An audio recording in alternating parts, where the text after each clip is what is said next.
are moments in life that split time in half, before and after. For me, that moment happened just after Christmas, during a cozy dinner with my wife's old college friends. We'd been married for 20 years. I was 43, she was 44. We were high school sweethearts, the kind of love story people smile about. "You guys made it through so much," they'd say. Long distance, college, life. We had kids, a home, shared vacations, bad days, good days, and all the in-between. From the outside, we were the couple who beat the odds, but I had no idea I was living inside a beautiful lie. That night, everything seemed normal.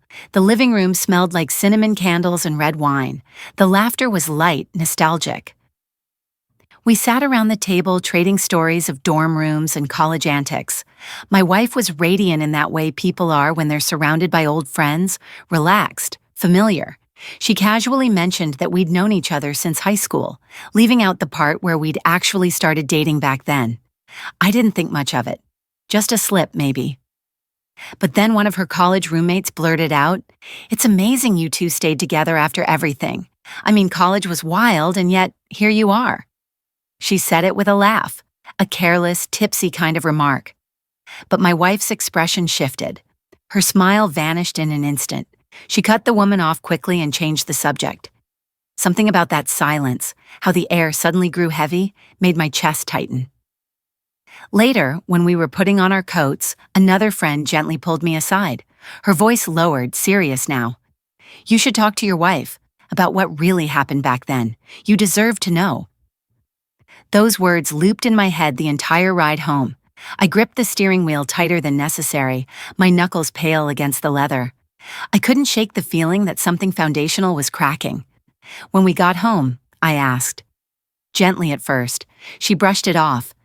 "It was so long ago. Don't make a big deal. We were just kids." But I wasn't asking about something minor. I was asking about my life, my marriage, my trust. She refused to give me a straight answer, so I packed a bag and told her I'd be staying at my brother's place until she was ready to be honest. I couldn't sleep that night. I lay awake replaying every memory, every college visit, every conversation. Was I the fool all along? The next day, she showed up at my brother's house. Eyes puffy, voice trembling.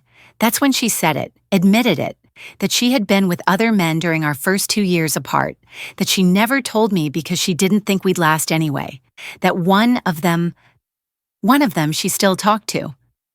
My world went quiet. The past 20 years suddenly felt like a lie told so well, I believed it completely.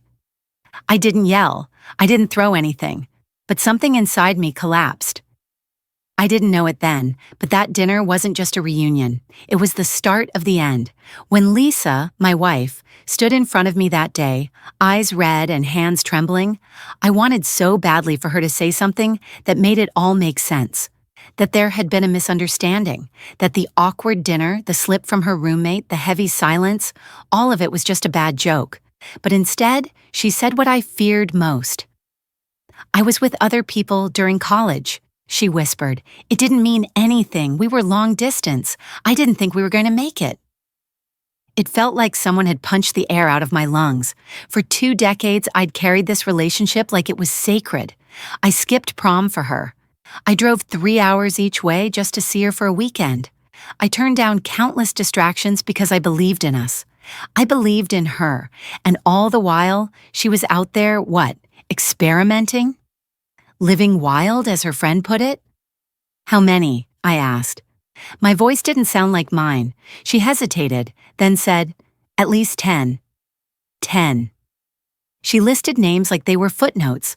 A guy from her dorm, a classmate in her philosophy seminar, a friend she'd introduced me to, on a weekend I visited no less. And one of them, she admitted, was still part of our lives. Someone we'd seen at dinner parties who sent Christmas cards to our house. I couldn't process it. I didn't shout. I didn't cry. I just shut down. "You kept this from me for 20 years, I said, barely above a whisper.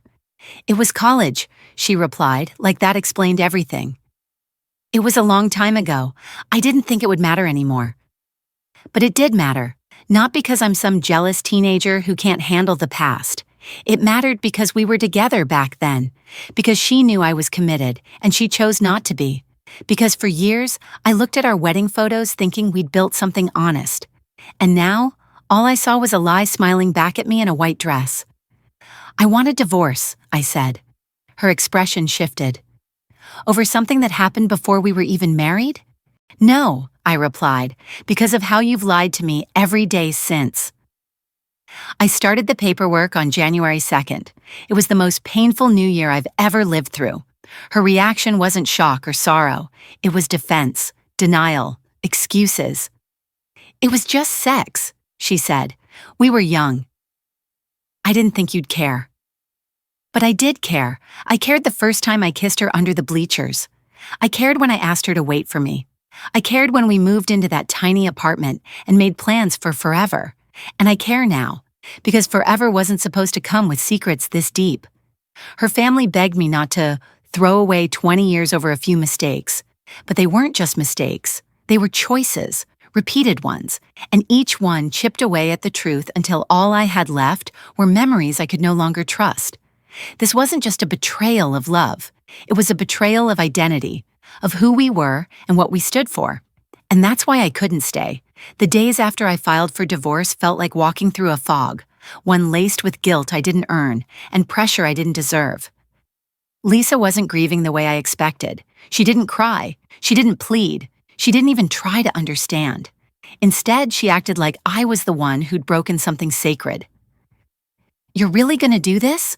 she asked one evening, arms crossed, standing in the doorway of the home we shared for nearly 2 decades. "Over what? A few meaningless flings before we were married?" I stared at her, stunned. "We were together, Lisa. You told me we were exclusive. You made me feel guilty for wanting to take a friend to prom. You said your dad would come after me if I so much as looked at another girl?" She scoffed. "We were in different places. It was college. Everyone experiments. You're just being dramatic." That's when I realized something deeper was at play, something more corrosive than just cheating. She wasn't just dismissing the past. She was rewriting it, making me question what I knew to be true, gaslighting me into believing that the commitment I held onto so tightly had only ever existed in my own head. When I brought up how she introduced some of these men to me as friends, men she'd slept with, she rolled her eyes.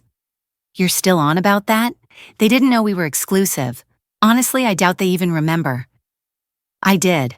I remembered every handshake, every laugh over a shared beer, every time I felt like an outsider among her college friends. I thought it was just social awkwardness.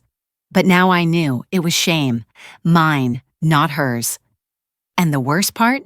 She didn't even try to take ownership of the pain. Not until I told her I'd hired a lawyer.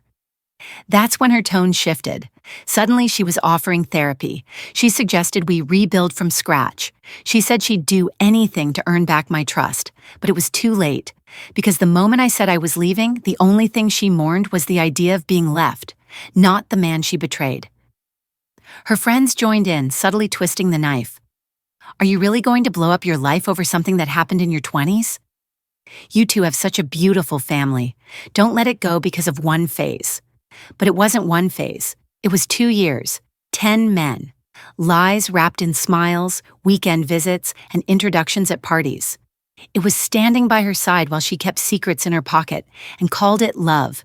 And now they wanted me to forget, to move on like it was a stubbed toe? I moved out fully that week, stayed at my brother's place. Every night, I stared at the ceiling wondering if I was overreacting, if the pain twisting in my chest was just pride. But then I'd remember that sick feeling when I learned the truth, the way Lisa had smiled through years of deception, the way she made me feel guilty for wanting clarity. I wasn't overreacting. I was finally waking up. I was finally choosing myself. And for the first time in years, even amid the heartbreak, I felt sane. After weeks of back-and-forth arguments, failed counseling sessions, and relentless inner doubt, I finally found some clarity. Not from Lisa, but from someone I least expected, one of her college roommates. I had reached out to Heather, the woman who pulled me aside that night at dinner. I needed answers. I needed to know if I was crazy for feeling betrayed, or if the truth really had been buried beneath layers of excuses and emotional manipulation. Heather didn't hesitate. "You need to hear this," she said, her voice gentle but steady. We always thought you knew. That sentence hit me like a gut punch. Apparently, during those college years, when Lisa and I were long distance and I thought we were still in a committed relationship, her friends knew she was seeing other people. They just assumed I was okay with it. Lisa had told them we had an understanding. I almost laughed at the absurdity. An understanding? The only understanding I had was that we were in love and trying to make it work despite the miles between us. We'd planned weekends around each other. I skipped prom. I skipped parties. I gave up a lot to be the boyfriend she said she wanted to keep. Heather apologized. I should have said something sooner, especially after seeing how blindsided you were the other night. But back then, it just wasn't my place. I couldn't blame her. It wasn't her betrayal to confess. When I brought this conversation up to Lisa, she didn't deny it. Instead, she doubled down on the narrative she had been spinning all along. I didn't think we were going to last, she said almost coldly. I was just figuring things out. Everyone does it. You're acting like I killed someone. She didn't even flinch when she said that. She genuinely believed the cheating was some minor footnote in our history, something I should brush past for the sake of our beautiful life. And that's when I realized we weren't speaking the same language anymore. This wasn't just about cheating. It was about trust, about respect, about rewriting the foundation of our relationship in her favor and expecting me to play along like a fool. I asked her about the guy who was still in our lives, the one she'd slept with and introduced to me years later as a mutual friend. She shrugged. He didn't know we were serious. I didn't think it mattered. Didn't matter? I had laughed with that man, shared drinks with him, taken advice from him at a time when I still looked up to Lisa's college friends. And she let me, all while hiding the truth. That kind of deception isn't casual. It's not a mistake. It's a calculated, ongoing lie. My heart felt like it had been put through a paper shredder. The marriage I thought I had built, the loyalty I believed we shared, was nothing but a one-sided illusion. And worst of all, she still didn't think she had done anything wrong. I wish I could say I was angry, but I wasn't. Not anymore. I was just tired of the lies, of the mental gymnastics, of the slow erosion of my self-worth. So I did what I should have done years ago. I walked away without asking for more explanations, because at this point, I didn't need more stories. I needed peace. And I was finally ready to find it without her. After walking out of that final conversation with Lisa, I felt an odd kind of silence fall over me. Not peace, not yet. But a stillness, like the air right before a storm. I had made the decision. The marriage was over, the trust was gone, and I was moving forward. But the truth has a cruel way of echoing. Just when I thought I'd heard it all, something new surfaced, something that made the wounds even deeper. It started with a follow-up text from Heather, Lisa's former college roommate. Hey, I know we already talked, but I think there's something else you need to know. I've been sitting with it, and I just can't ignore it anymore. My stomach dropped. We met for coffee 2 days later. She was clearly nervous. Her eyes darted around the room like she was afraid someone might overhear. Then she leaned in and said softly, 10 guys, that's the low end? I sat in stunned silence. She continued, there was a pregnancy scare during your junior year. Lisa never told you, did she? Number she hadn't. Of course she hadn't. Heather explained that Lisa had confided in her one night after a party. She had been late, weeks late, panicked. She hadn't told me because she wasn't sure who the father would have been. I felt like I'd been hit by a freight train. All this time, I had carried this idea of who Lisa was. Even after everything, her betrayal, her lies, I still believed that back then, she had simply made youthful mistakes. That maybe, just maybe, she hadn't understood what she was doing. But a pregnancy scare? That wasn't just a misstep. That was a massive, terrifying consequence that she'd hidden from me, along with everything else. She'd made me believe that those college years were just a blur, something she barely remembered, something trivial. But they weren't. They were deliberate, chaotic choices she kept secret. When I confronted her about it, her face froze. You weren't supposed to find out, she said, almost like a child caught red-handed. Is that all you have to say? I asked. My voice was trembling. You weren't going to tell me even now? Not during all the therapy sessions, not when I begged you to be honest? She shrugged, her tone flat. It didn't matter in the end. I didn't get pregnant. But it did matter. It mattered because it showed me exactly who she was during those years, and who she still is. A person who sees honesty as optional, a person who believes that love means never holding her accountable. I didn't yell. I didn't argue. I just stood up, walked out, and never looked back. From that moment, I stopped asking her to understand. I stopped waiting for her to validate my pain or admit what she did was wrong. Instead, I focused on what I could control: the future. The divorce proceedings were already in motion. Our kids, 17 and 19, were nearly grown. I knew I'd have to sit down and tell them eventually, at least enough for them to understand why their parents were separating. But I also knew this: I was done being the only one fighting for honesty in a marriage built on lies. I may have lost the past 20 years, but I wasn't going to lose another minute. Lisa made her choices. Now it was time for me to start making mine. The morning after confronting Lisa about the pregnancy scare, I stood in front of the mirror, brushing my teeth in my brother's guest bathroom, and I barely recognized the man staring back at me. Sunken eyes, tension in every muscle, a decade's worth of doubt crawling to the surface like rot under fresh paint. And then, as if the universe wasn't done shattering my illusions, I got a phone call. It was Jeremy, an old friend from college who had dated one of Lisa's roommates. We hadn't spoken in years, but apparently he had seen my name mentioned in a Reddit post someone shared in a private group. My story. He said he felt guilty for never speaking up back then. I didn't know you two were still together when she was, well, seeing other people, he said gently. But man, a lot of us knew. Lisa wasn't discreet. That word, discreet, burned in my chest. Jeremy went on to say that during those first 2 years of college, Lisa had a reputation. She wasn't malicious, he said, just emotionally detached. Like nothing really mattered to her, he explained. Guys came and went, it was like a game. But every now and then, she'd mention this guy back home, you. It's like you were her emotional anchor while she did whatever she wanted. That crushed me. So not only was I unaware of the infidelity, I had been used to soothe her guilt, to give her a sense of security while she experimented with her freedom. What hit hardest wasn't the number of guys. It wasn't even the lies. It was that I had been reduced to a role in her story, a placeholder for stability while she lived a double life. I sat in my car for an hour after that call, just staring at the steering wheel, trying to piece together how I had been so blind. Looking back, there were signs. The way she used to dodge questions about her past, her nervous laughter when old college friends joked a little too openly, the offhand comments she'd make about how everyone has a past but refused to elaborate.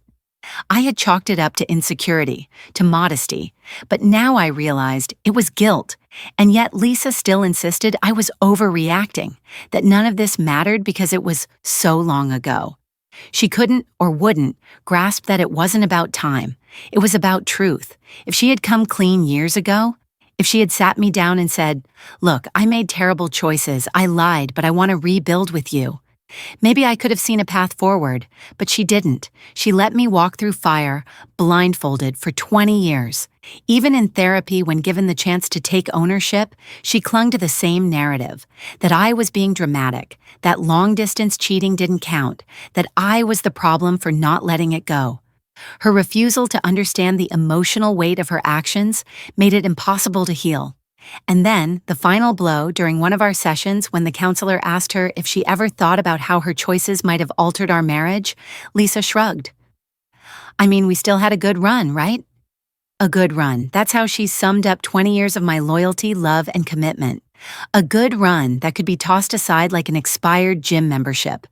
In that moment, I knew beyond any shadow of a doubt, there was no going back. The foundation wasn't cracked. It was built on falsehoods. I wasn't just divorcing Lisa.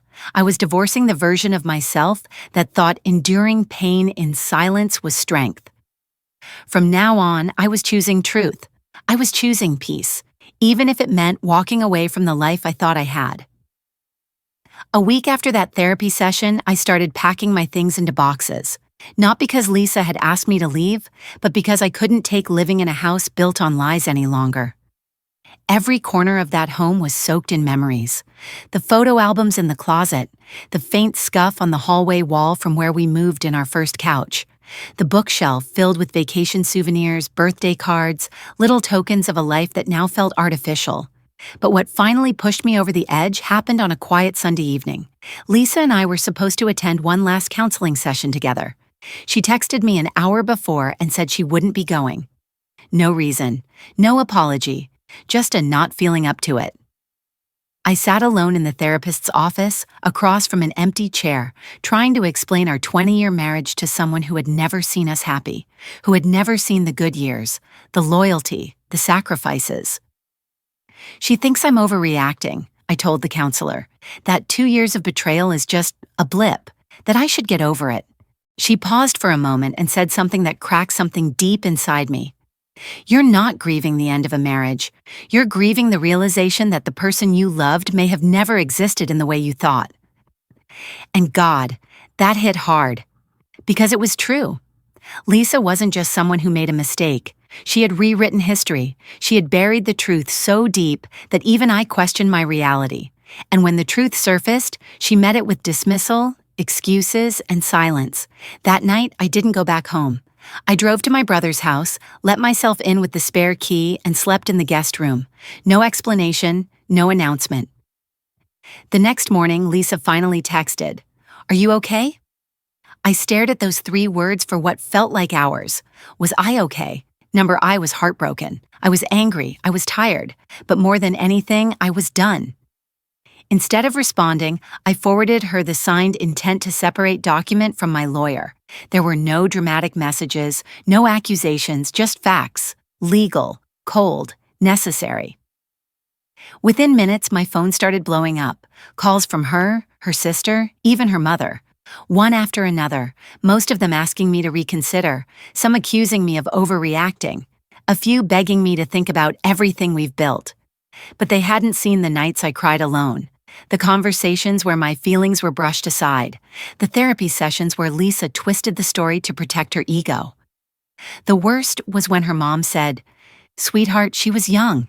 Everyone makes mistakes in college."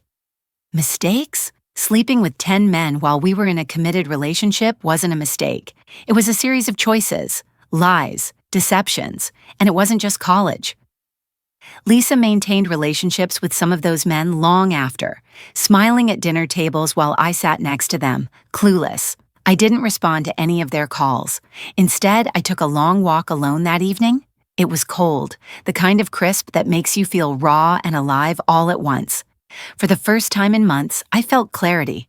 I had spent so long trying to salvage something that was never real. Now I was choosing peace over pretending. Lisa and I might still be legally married, but emotionally, spiritually, we were done. This wasn't the story I thought I'd be living at 43. But maybe, just maybe, it was the story I needed to finally live honestly for myself and for the truth.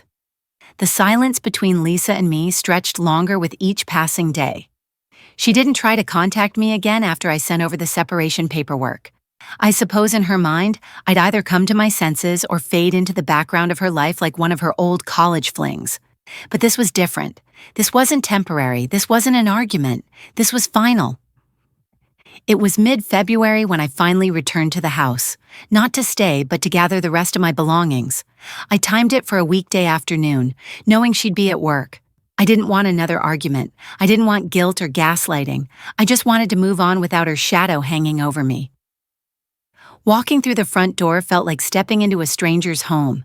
The same furniture, same decor, same photos on the wall, but none of it felt like mine anymore. It was like stepping into a life that no longer belonged to me. I stood in the kitchen for a long moment, staring at the counter where we used to make breakfast together every Saturday. It hit me then, how much of our life was routine, how many years I spent thinking that love was just comfort and familiarity. But comfort isn't the same as truth, and familiarity doesn't equal respect. I moved through each room quietly, boxing up what was left of my things. Old books, a few clothes, some tools from the garage. I left behind a lot more than I took. Not because I didn't want it, but because I didn't need it anymore. As I was about to leave, I noticed something tucked behind the TV stand, a dusty envelope addressed to me in Lisa's handwriting. I debated whether to open it right there or save it. Curiosity won. It wasn't long, just a few paragraphs.